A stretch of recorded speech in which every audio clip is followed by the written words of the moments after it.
Olá, amados, compartilhar uma palavra para minha vida e para a sua. Em Provérbios 20:22, diz assim: não murmures, eu te farei pagar pelo mal que me fizeste. Entrega a tua vindicação ao Senhor, e Ele te dará a vitória. Em Provérbios 17:13 diz assim: a pessoa que costuma retribuir o bem com o mal, jamais afasta o mal da sua presença.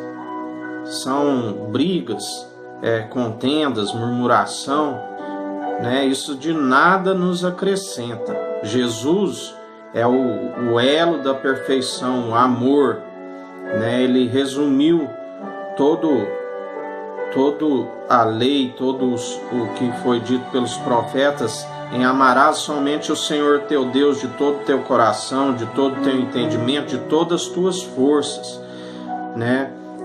e amarás o teu próximo como a ti mesmo. Retribua sempre, por mais que te ofendem, te façam mal, retribua com o bem, A Bíblia diz: carvão para as brasas e lenha para a fogueira. Briga, atiça, contenda.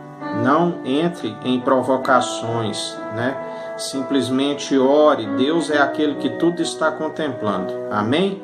Que o Eterno nos abençoe e nos guarde. Brilhe o Eterno sua face sobre nós. Erga o Eterno sua face sobre nós e nos dirija. Aqui é o irmão Fábio Gomes. Deus te abençoe.